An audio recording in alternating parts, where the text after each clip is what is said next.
Welcome to today's Just Now.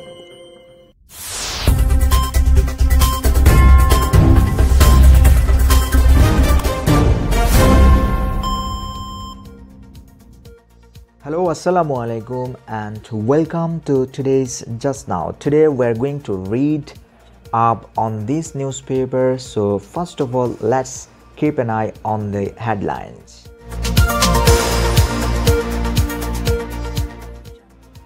Awami League wins big amid big irregularities.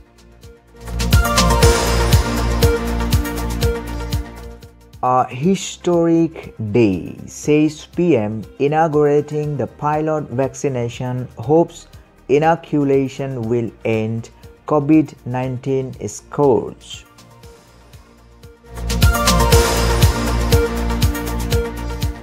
Pleasant experience, nothing to fear, says Bruno Veronica Costa, the first one to get the COVID-19 vaccine in the country.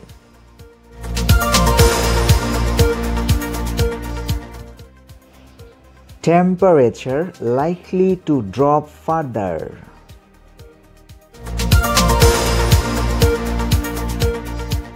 Shahnaz Rahman, late Latifur Rahman, top taxpayers.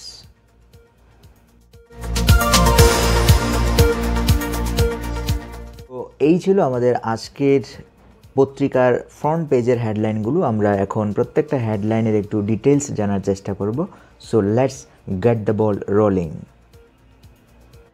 যারা এখনও today's just now চ্যানেলটিকে subscribe করেননি, please এখনই subscribe করে পাশের bell বাটনটিতে click করে রাখুন, যাতে নতুন কোনো ভিডিও আপডেটের নোটিফিকেশন পেয়ে যান। আমরা যদি আজকের প্রথম হেডলাইনটি একটু ব্যাখ্যা ও বিশ্লেষণ করার চেষ্টা করি, দেখুন প্রথম হেডলাইনটি শুরু হয়েছিল ঠিক এইভাবে যে আওয়ামী লীগ, প্রথমেই আমরা সাবজেক্ট পেয়ে গেছি যে আওয়ামী লীগ উইন্স বিগ। দেখুন এই এক্সপ্রেশনটির দিকে খেয়াল করবেন।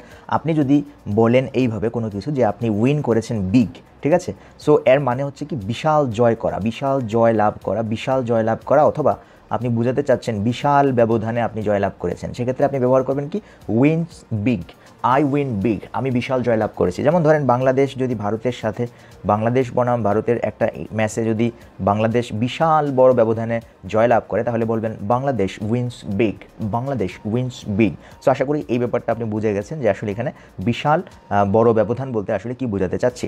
যাই হোক, তারপর দেখুন অ্যামিড শব্দটি ব্যবহার করা আছে। এই অ্যামিড শব্দটা হচ্ছে কোনো কিছুর মধ্য দিয়ে, কোনো কিছুর মানে কোনো কিছু হচ্ছিল, এটার মধ্য দিয়ে এটা হয়েছে, এটা হচ্ছিল, এটার মধ্য দিয়ে কোনো কিছু হচ্ছে, অর্থে অ্যামিড শব্দটি পত্রিকায় ব্যবহার করে। তারপরে দেখুন অ্যামিড কিসের মধ্য দিয়ে, বিগ ইরেগুলারিটিস। দেখুন বিগ ইরেগুলারিটিস মানে হচ্ছে কি, এখানে বিগ শব্দটি অর্থ হচ্ছে কি বিশাল, ইরেগুলারিটিস মানে কি অনিয়ম, অরাজকতা, সহিংসতা, বিশৃঙ্খলা। সো বিগ ইরেগুলারিটিসকে আপনি বলতে পারেন ব্যাপক অনিয়ম, অরাজকতা, বিশৃঙ্খলার মধ্য দিয়ে, অ্যামিড মধ্য দিয়ে আওয়ামী লীগের বিশাল জয়। দেখুন এখানে বিগ শব্দ ব্যবহার করা হচ্ছে, আবার এখানেও বিগ শব্দ ব্যবহার করা হচ্ছে। এই যে দুটি শব্দের এখানে মিল দেখছেন আপনি, বিগ, এখানেও বিগ, এটাকে বলা হয় কি অ্যানাফোরা, ইংলিশে বা লিটারেচারে এটাকে বলা হয় অ্যানাফোরা। মিল রাখার জন্য, সেন্টেন্সের সৌন্দর্য বর্ধন করার জন্য কখনো কখনো ওয়ার্ডকে এভাবে মিল রেখে সেন্টেন্সটি লেখা হয়ে থাকে, ফ্রেজ অথবা কোনো একটা ক্লজ লেখা থাকে, সেটাকে আমরা অ্যানাফোরা বলে থাকি। আপনারা হয়তো জানেন অ্যালিট্রেশন হচ্ছে কি, অ্যালিট্রেশন হচ্ছে শব্দের মানে একটা শব্দের লেটার যদি মিল রাখা হয় তাহলে সেটাকে বলা হয় অ্যালিট্রেশন, আর যদি শব্দ মিল রাখা হয়, ক্লজ মিল রাখা হয় কিংবা ফ্রেজ মিল রাখা হয়, সেটাকে আমরা বলি অ্যানাফোরা। সো এখানে জাস্ট সৌন্দর্য বর্ধনের জন্য বিগ রেখেছে, এখানেও আবার বিগ দিয়ে সেন্টেন্সটার হেডলাইনটাকে সৌন্দর্য আর পরিমার্জিত করেছে। সো আমরা যদি হেডলাইনটা আবারও পড়ি, দেখুন Awami League wins big amid big irregularities, মানে হচ্ছে কি ব্যাপক সহিংসতা, অরাজকতার মধ্য দিয়ে আওয়ামী লীগের বিশাল জয়। সো ব্যাপারটা আশা করি বুঝে গেছেন। এরপর আমরা যদি একটু নিচের দিকে যাই, যে হেডলাইনটা আসলে আর কি আছে একটু ব্যাখ্যা বিশ্লেষণে। সো এখানে দেখুন রুলিং পার্টি মানে কি ক্ষমতাসীন দল, রুলিং পার্টি, তারপর অ্যাপোস্ট্রফি দিয়ে আপনার একটা এস দেওয়া হয়েছে, তাহলে রুলিং পার্টিস ক্ষমতাসীন দলের কি মেয়রাল ক্যান্ডিডেট। ক্ষমতাসীন দলের মেয়রাল ক্যান্ডিডেট ছিল কে? মেয়রাল ক্যান্ডিডেট ছিল রেজাউল। তাহলে আগের যে ফ্রেজটি আমরা এখানে ব্যবহার করেছি, আগের ফ্রেজটি জাস্ট এটাকে মডিফাই করেছে যে ruling party's mayoral candidate Rezaul কি করেছে? রেজাউল দেখুন করেছে কি ব্যাগ করেছে, ব্যাগস। আমরা জানি একটা নতুন শব্দ শিখেন, আমরা জানি ব্যাগ মানে হচ্ছে কি BAG, ব্যাগ মানে হচ্ছে কি থলে, ঠিক না? তো এটা হচ্ছে নাউন, থলে হিসেবে যখন নাউন হিসেবে ব্যবহৃত হয় তখন এটা থলে, বাট আপনি ব্যাগ শব্দটি যদি ভার্ব হিসেবে ব্যবহার করেন তাহলে থলে কি করে, থলে থলে ভরে নেয়, থলের ভিতরে কোনো কিছু আপনি ভরেন, কোনো কিছু নেন, ঠিক না, গ্রহণ করেন, কোনো কিছু দেন, এইরকম যে সেন্সটা সেটা। সো এখানে ব্যাগ বলতে সেটাই বোঝাচ্ছে যে তিনি থলের মধ্যে ভরে নিলেন বা তিনি গ্রহণ করলেন। সেক্ষেত্রে যে রেজাউল কী করেছেন, ব্যাগস থলের ভিতরে নিয়ে নিলেন, ব্যালট বক্সে নিয়ে নিলেন কত ভোট, 369,248 ভোটস তিনি গ্রহণ করেছেন, কত ব্যাগস করেছেন বা তিনি তার থলেতে, তার নিজের থলেতে গ্রহণ করেছেন, অর্জন করেছেন, ভোট পেয়েছেন বলতে পারেন 369,240 ভোটস। এতগুলো ভোট তিনি নিজের থলেতে ভরলেন আর কি, বা নিলেন, ব্যালট বক্স ভরে তিনি গ্রহণ করলেন। তারপর দেখুন এখানে বলা হচ্ছে বিএনপিস। বিএনপিস বলতে বোঝাচ্ছে কি, বিএনপির যে পার্টির মেয়রাল ক্যান্ডিডেট আছে সেটা সংক্ষেপে বলা হচ্ছে বিএনপিস। বিএনপির যে মেয়রাল ক্যান্ডিডেট সেটা বারবার এখানে উল্লেখ করার প্রয়োজন নেই। বিএনপিস শাহাদাত, বিএনপির মেয়রাল ক্যান্ডিডেট হচ্ছে শাহাদাত। তারপর এখানেও একটা ভার্ব ছিল, এটা বারবার উল্লেখ করার কোনো প্রয়োজন নেই, কারণ হেডলাইনগুলো কী করা হয়, সংক্ষেপ করা হয়। মেয়রাল ক্যান্ডিডেট শাহাদাত ব্যাগস 52,489, এতগুলো ভোট পেয়েছে বিএনপির যে মেয়রাল ক্যান্ডিডেট আছে সে। তারপর দেখুন পরে যে ব্যাপারটা একদম শুরু হয়েছে শেষের দিকে আপনার একটা সেমিকোলন দিয়ে, তার মানে আগের কাহিনী সব শেষ, এখন নতুন করে বলা হচ্ছে যে turn out low, turn out low in polls. দেখুন টার্ন আউট, এখানে যে টার্ন আউট শব্দটি আমরা ব্যবহার করেছি এটা খুব সুন্দর একটি ওয়ার্ড। টার্ন আউট মানে হচ্ছে জনসমাগম, লিখে রাখবেন। টার্ন আউট মানে হচ্ছে কি, টার্ন আউট মানে হচ্ছে জনসমাগম, কোথাও কোনো জনসমাগম যেটা হয় আর কি, যেমন নির্বাচন হলে আপনার কি হয়, নির্বাচন হলে নির্বাচনের ভোট কেন্দ্রগুলোতে কি হয়, জনসমাগম হয় না, সেটাকে বলা হচ্ছে টার্ন আউট লো। লো মানে কি, ওয়াজ লো, এখানে একটা অক্সিলারি ভার্ব দিয়ে বলবেন টার্ন আউট ওয়াজ লো, মানে জনসমাগম খুব কম ছিল, লো ছিল কোথায়, ইন পোলস, নির্বাচনে জনসমাগম খুব কম ছিল। এরপর বলা হচ্ছে দেখুন মার্ড শব্দটি কোথা থেকে এসেছে, এটা খুবই গুরুত্বপূর্ণ একটা শব্দ। দেখুন মার্ড শব্দটি এসেছে আপনার মার থেকে, মার, এটা কিন্তু বাংলার মার না, ইংলিশের মার মানে হচ্ছে কি ভেস্তে যাওয়া বা নষ্ট করে ফেলা বা ধ্বংস করে ফেলা। ভেস্তে যায় বলি না আমরা, যে নির্বাচন ভেস্তে গেল, এটা ভেস্তে গেল, এটা গেল এরকম বলি না আমরা, জাত গেল, তো সেই শব্দটাই হচ্ছে মার। তাহলে এখানে মার্ড বলা হচ্ছে আপনার পেসিভ সেন্স থেকে, যে নির্বাচন কি হলো, ওয়াজ মার্ড ভেস্তে গেল বাই ভায়োলেন্সের কারণে, সহিংসতার কারণে নির্বাচন ভেস্তে গেল বা ধ্বংস হলো। তারপর বলা হচ্ছে ওয়ান কিল্ড একজন মারা গেল, ইন ক্ল্যাশেস সংঘর্ষে একজন মারা গেল। সো টোটাল নিউজটা সম্পর্কে কিন্তু আমরা একটা কনসেপ্ট পেয়ে গেছি। আমরা যদি আবারও একবার পড়ি, Awami League wins big amid big irregularities, ব্যাপক সহিংসতা অরাজকতার মধ্য দিয়ে আওয়ামী লীগের বিশাল জয়। Ruling party's mayoral candidate Rezaul bags 369,248 votes, BNP's Shahadat 52,489, turn out low in polls, marred by violence, one killed in clashes, সংঘর্ষে একজনের মৃত্যু। এটা ছিল আপনার হেডলাইন, আর হেডলাইনের একটু ব্যাখ্যা ও বিশ্লেষণ। আশা করি এই হেডলাইন থেকে সম্পূর্ণ ঘটনা আপনার কাছে পরিষ্কার হয়ে গেছে। আমরা এখন যেটা করব সেটা হচ্ছে কি, এই নিউজটা যদি একটু ডিটেলস পড়ার চেষ্টা করি, একটু জানার চেষ্টা করি যে আসলে এখানে কি হচ্ছে, কারণ আমাদের উদ্দেশ্য হচ্ছে এখান থেকে ঘটনা জানবো, সেই সাথে বিভিন্ন words and vocabularies, phrases, idioms যদি থাকে সেগুলো আমরা। তো দেখুন এখানে যে বিষয়টা এখানে বলা হচ্ছে সেটা হচ্ছে কি, যে আওয়ামী লীগ মেয়রাল ক্যান্ডিডেট রেজাউল করিম চৌধুরী, পুরো ব্যাপারটা হচ্ছে একটা ফ্রেজ, এটা হচ্ছে কি noun phrase, has won by a landslide. দেখুন কেউ যদি এভাবে জিতে, ওন বাই আ ল্যান্ডস্লাইড যে শব্দটি এখানে ব্যবহৃত হয়েছে, ল্যান্ডস্লাইড বলতে আমরা জানি কি, আমরা জানি ল্যান্ডস্লাইড হচ্ছে কি আপনার, ল্যান্ডস্লাইড মানে হচ্ছে কি ভূমিধস, পাহাড়ের যে ভূমি ধসে যায় সেই ব্যাপারটাকে বলা হয় ল্যান্ডস্লাইড। বাট এখানে কি ব্যবহার হচ্ছে, এখানে ব্যবহৃত হচ্ছে যে যখন বিশাল ব্যবধানে জয়লাভ করে, ব্যাপক সংখ্যাগরিষ্ঠতার মাধ্যমে জয়লাভ করাটাকে বলা হয় কি আপনার landslide with by a landslide বলতে বোঝাচ্ছে যে ব্যাপক, আপনাকে এখানে ট্রান্সলেটটা করতে হবে সংখ্যাগরিষ্ঠ জনগণের মাধ্যমে, সংখ্যাগরিষ্ঠ জনগণের ভোটের মাধ্যমে। আপনার এখান থেকে একটা অন্তর্নিহিত অর্থ নিতে হবে যে ব্যাপক বা সংখ্যাগরিষ্ঠদের ভোটে বলতে পারেন, বিশাল সংখ্যাগরিষ্ঠতে আমি জানি যে সংখ্যাগরিষ্ঠ হচ্ছে বিশাল, সংখ্যাগরিষ্ঠদের ভোটে জয়লাভ করেছেন কে, এই আওয়ামী লীগ মেয়রাল ক্যান্ডিডেট। তারপর দেখুন যে সেন্টেন্সটা আমরা, in the Chittagong city corporation polls, তারপর দেখুন মার্কড, উইচ ওয়াজ মার্কড মানে মার্কড হয়েছে, চিহ্নিত হয়েছে, উল্লেখযোগ্য হয়েছে, মানে বিশাল, মানে লাইমলাইটে এসেছে, বাই ভায়োলেন্স অরাজকতা, আর ভায়োলেন্সের মাধ্যমে এটা কি মানে ভায়োলেন্স এখানে দেখা দিয়েছে, মার্কড হয়েছে, এই ব্যাপারটা এখানে বলা হচ্ছে marked by violence. Low voter, দেখুন লো কম, খুব কম সংখ্যক, ভোটারদের জনসমাগমকে বলা হয় ভোটার টার্ন আউট। খুব সুন্দর একটি ফ্রেজ, দেখুন ভোটার টার্ন আউট বলতে আমরা বুঝাচ্ছি কি, ভোটার টার্ন আউট বলতে ভোটারদের জনসমাগম, লো দিয়ে বুঝাচ্ছি খুব কম। সো একটা ফ্রেজ এখানে পেলেন, সেটা হচ্ছে কি লো ভোটার টার্ন আউট বলতে বোঝাচ্ছি যে ভোটারের সংখ্যা খুব কম, ভোটারের জনসমাগম কম ছিল, অ্যান্ড এবং দি ক্যাপচার, দেখুন দি ক্যাপচার, ক্যাপচার মানে কি? ক্যাপচার মানে হচ্ছে সিজ করা বা দখল করা, দখলে নিয়ে আসা। কোনো নির্বাচনী এলাকা আপনারা জানেন যে ভোট কেন্দ্র দখলে নিয়ে যায়, সেটাকে বলা হয় ক্যাপচার। দি ক্যাপচার অফ, কিসের capture? Scores of polling centres. দেখুন খুব সুন্দর একটা ফ্রেজ এখানে আছে, স্কোরস অফ পোলিং সেন্টার।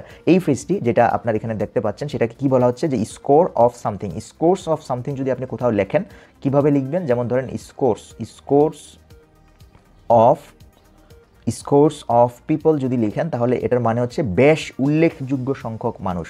উল্লেখযোগ্য সংখ্যক মানুষ মানে বেশ একটা দৃষ্টিগোচর হয় এরকম সংখ্যা বোঝানোর জন্য স্কোরস অফ সামথিং লেখা হয়, ঠিক আছে? বেশ সংখ্যক বা উল্লেখযোগ্য সংখ্যক কেন্দ্র।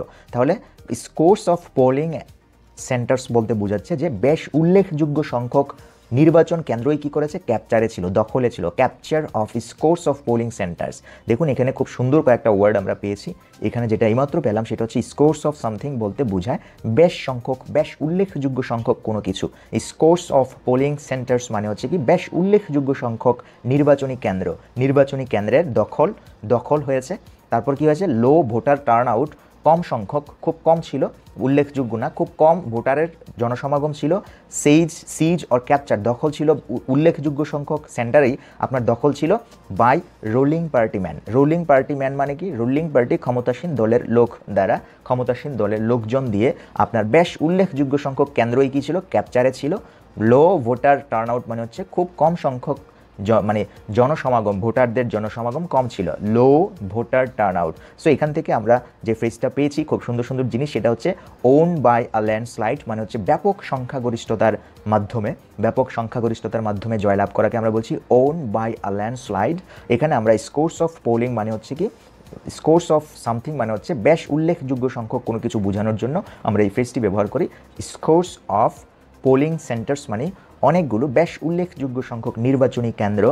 তারপর হচ্ছে কি রোলিং পার্টি ম্যান হচ্ছে কি ক্ষমতাসীন দলের লোকজন। তো এই ছিল আমাদের এই হেডলাইনটির ব্যাখ্যা ও বিশ্লেষণ। আমরা এখন নেক্সট হেডলাইনের দিকে চলে যাব। তো আমরা চলে আসলাম এবার পরবর্তী নিউজে। পরবর্তী নিউজটি দেখুন যেটা দিয়ে শুরু হয়েছে সেটা যদি আমরা একটু ব্যাখ্যা বিশ্লেষণ করি। তো প্রথমেই আমাদের যে হেডলাইনটি এখানে দেওয়া আছে সেটি হচ্ছে কি যে আ হিস্টোরিক ডে মানে হচ্ছে কি একটা ঐতিহাসিক একটা দিন হতে যাচ্ছে, আর একটা ঐতিহাসিক দিন হচ্ছে আজকে যে বিষয়টা করছেন তিনি সেটা। সো আ হিস্টোরিক ডে শিরোনাম দিয়ে আমাদের হেডলাইনটি শুরু হয়েছিল। তো এখানে যদি আমরা একটু ব্যাখ্যা করি, 6 PM কে বলেছেন এটা হিস্টোরিক ডে কথাটা বলেছেন কে? তিনি যে কথাটি বলেছেন সেটা হচ্ছে গুরুত্বপূর্ণ, সেই কারণে এই কথাটাকেই আমরা গুরুত্ব দিচ্ছি। তারপর আমরা বলছি ছোট করে যে 6 PM মানে এটা বলছে কে? PM বা প্রাইম মিনিস্টার বলছেন এই ব্যাপারটা। সো পত্রিকার হেডলাইনে যেটা হয় কি বলল সেটা যখন গুরুত্বপূর্ণ হয়ে যায় তখন সেটাকেই আমরা কি করে হাইলাইটস করে এভাবে লিখি যে কি বলছিলেন? আ হিস্টোরিক ডে বলেছেন। কে বলেছেন? Prime minister Sheikh Hasina. তারপর দেখুন কখন বলছেন? ইনঅগুরেটিং দ্য পাইলট ভ্যাকসিনেশন। তো কখন বলছিলেন? যখন ইনাগুরেট করছিলেন বা উদ্বোধন করছিলেন তখন তিনি এটা বলছেন। যখন তিনি ইনাগুরেট করছিলেন, কখন? যখন তিনি উদ্বোধন করছিলেন। ইনাগুরেটিং দ্য পাইলট ভ্যাকসিনেশন। দেখুন এখানে একটা ফ্রেজ আছে খুব সুন্দর, পাইলট ভ্যাকসিনেশন মানে হচ্ছে কি পাইলট শব্দটি এখানে পরীক্ষামূলক অর্থে ব্যবহৃত হয়েছে। বিমান চালক যে আছে তিনিও আছেন, ঠিক আছে, কিন্তু এখানে যে ব্যবহৃত হচ্ছেন সেটা হচ্ছে কি পরীক্ষামূলকভাবে ভ্যাকসিনেশন, পরীক্ষামূলক টিকাদান উদ্বোধন করার সময় তিনি বলছেন যে আ হিস্টোরিক ডে, এটা হচ্ছে একটা ঐতিহাসিক দিন। এবং কি করেছেন? হোপস এবং আশাবাদী বা আশা ব্যক্ত করেছেন। ইনাকিউলেশন টিকাদান, ইনাকিউলেশন মানে কি টিকাদান, উইল এন্ড করবে, সমাপ্তি ঘটাবে কোভিড-19 স্ক্রুজ। দেখুন কোভিড-19 স্ক্রুজ, এখানে যে শব্দটা ব্যবহৃত হয়েছে সেটাকে অনেকে ভুলভাবে স্কার্চ বলবেন, এটা হচ্ছে স্ক্রুজ। কি এটার মিনিংটা হচ্ছে মানে বাংলাটা হচ্ছে কি স্ক্রুজ, এইভাবে আপনার সেন্টেন্সটা লেখা হচ্ছে যে স্ক্রুজ, ওয়ার্ডটা হবে স্ক্রুজ। সো কোভিড-19 স্ক্রুজ মানে হচ্ছে কি কোভিড-19 দুঃখ দুর্দশা, দৈন্য দুঃখ দুর্দশা, অথবা আপনি বলতে পারেন মহামারী, যে কোভিড-19 মহামারী কী করবে? এন্ড করবে। দুঃখ বালাই যে শব্দটা আমরা ব্যবহার করি, কোভিড-19 যে দুঃখ যন্ত্রণাটা আমাদের ভোগাচ্ছে সেই দুঃখ যন্ত্রটা এন্ড হবে, সমাপ্তি ঘটাবে। কি? ইনাকিউলেশন, টিকাদান কর্মসূচি। টিকা দিতে গেলে বা টিকা দান করা হলে, টিকা যখন দেওয়া হবে তখন এই টিকাদান বিষয়টা আমাদের ওয়েল এন্ড কোভিড-19 স্কুজ, কোভিড-19-এর দুঃখ দুর্দশা বালাইয়ের সমাপ্তি ঘটাবে এই টিকাদান কর্মসূচি। তো আমরা যদি প্রথম থেকেই পড়ি আবার, হিস্টোরিক ডে 6 PM, কখন বলছিলেন? ইনঅগারেটিং দ্য পাইলট ভ্যাকসিনেশন, পরীক্ষামূলক টিকাদান কর্মসূচি উদ্বোধনকালে তিনি বলছেন। অ্যান্ড হোপস, আশা ব্যক্ত করেছেন, ইনকিউলেশন উইল এন্ড কোভিড-19 স্কুজ, এখানে কমা মিন্স অ্যান্ড, এবং কি করবে, এবং হোপ করেছেন, আশা করেছেন, তিনি বলছেন যে আমি আশাবাদী, আশা রাখি যে ইনকিউলেশন উইল এন্ড কোভিড-19 স্কুজ, কোভিড-19-এর যে মহামারী ঢল, যে দুঃখ দুর্দশা আছে সেটার সমাপ্তি ঘটাবে এই টিকাদান। যাই হোক, আমরা যদি একটু ডিটেলসে যাওয়ার চেষ্টা করি, যে আরেকটু জানার চেষ্টা করি আসলে কি ঘটছে না ঘটছে। প্রথমে দেখুন, Runu Veronica Costa. Runu Veronica Costa একজন মহিলার নাম। তো এটি কি করেছেন? Senior nurse of Kurmitola general hospital, তিনি একজন senior nurse Runu Veronica Costa yesterday received, গতকাল রিসিভ করেছেন দ্য ফার্স্ট ভ্যাকসিন শট, প্রথম ভ্যাকসিন শট গ্রহণ করেছেন Runu Veronica Costa. As Bangladesh joined the world in the কোভিড-19 ভ্যাকসিনেশন ক্যাম্পেইন, ঠিক আছে, মানে এখানে অ্যাজ হচ্ছে সময় বোঝাচ্ছে, যে যখন নাকি বাংলাদেশ জয়েন করেছে দ্য ওয়ার্ল্ড, বিশ্বে, ইন দ্য কোভিড-19 ভ্যাকসিনেশন ক্যাম্পেইন, কোভিড-19-এর টিকাদান কর্মসূচি বা অভিযানে সংযুক্ত হওয়ার সময়, সংযুক্ত যেহেতু হয়েছে, হওয়ার কালে কি করেছে? হয়ে সংযুক্ত, মানে বিশ্বে টিকাদান কর্মসূচিতে যে কেউ কিন্তু অংশগ্রহণ করতে পারে না। সো বাংলাদেশ ভ্যাকসিনেশন ক্যাম্পেইনে অংশগ্রহণ করেছে যেহেতু, বা অংশগ্রহণ করে প্রথমে কি করলো? রুনু ভেরোনিকা কোস্টা নামক একজন মহিলা নার্স, তিনি প্রথম ভ্যাকসিনটা গ্রহণ করেছেন, ভ্যাকসিন শটটা তিনি গ্রহণ করেছেন। যাই হোক, তো এটা আশা করি বুঝতে পেরেছেন এই নিউজটা আসলে কি বলতে চাচ্ছে বা কি বোঝাতে চাচ্ছে। তো আমরা পরবর্তী নিউজে চলে যাই। আমরা এবার চলে আসলাম এডিটোরিয়াল অংশে। এডিটোরিয়াল পেজটিতে আমরা দেখি কী কী এডিটর সাহেব কী কী এডিটোরিয়াল রেখেছেন। তো দেখুন, প্রথমেই যে হেডলাইনটি আমাদের চোখে পড়ছে সেটি হচ্ছে যে বাংলাদেশ বিগিনস, শুরু করছে কোভিড-19 ইনকিউলেশন বা টিকাদানের যে বিষয়টা, কর্মসূচিটা, সেই অভিযানটা বাংলাদেশ কী করেছে? শুরু করেছে। কোভিড-19-এর অভিযান শুরু করেছে Bangladesh. It is a big step, এটা একটা বড় ধরনের step in the fight against the disease, এই রোগের বিরুদ্ধে আপনার একটা বড় ধরনের লড়াই, আমরা এই রোগের বিরুদ্ধে যে আমরা ফাইটটা করছি সেটা হচ্ছে কি একটা বড় ধরনের স্টেপ, বিগ স্টেপ। তো যাই হোক, আমরা যদি একটু নিচের দিকে যাই, এখানে সম্ভবত উনি হচ্ছেন প্রথম ভ্যাকসিন নিয়েছেন যিনি, রুনু ভেরোনিকা কোস্টা নামে, এই মহিলা হচ্ছে বাংলাদেশের প্রথম, রুনু ভেরোনিকা কোস্টা, যিনি senior nurse at the Kurmitola general হসপিটালের, তিনি প্রথম রিসিভ করেছেন first shot of COVID-19 vaccine. তো যাই হোক, এডিটোরিয়ালটাও ঠিক এই ঘটনার দিয়েই শুরু করেছে, যেহেতু এটা একটা মাইল ফলক বাংলাদেশের জন্য, সে কারণে এই নিউজটাই বেশিরভাগ ক্ষেত্রে দেখা যাচ্ছে। দি ভ্যাকসিনেশন ক্যাম্পেইন অ্যাগেনস্ট কোভিড-19 বিরুদ্ধে ভ্যাকসিনেশন ক্যাম্পেইন বলতে কি, যে টিকাদান কর্মসূচি কোভিড-19 বিরুদ্ধে টিকাদান কর্মসূচি কোথায়? ইন বাংলাদেশে বিগান, শুরু হয়েছে অন ওয়েডনেসডে, বুধবার। It is an incredibly important task, অবিশ্বাস্য একটা গুরুত্বপূর্ণ কাজ। And we wish the government the best of luck, government বা সরকারের শুভকামনা করি আমরা ইন দিস আন্ডারটেকিং মানে এই পদক্ষেপের, এই দায়িত্বের বিষয়ে।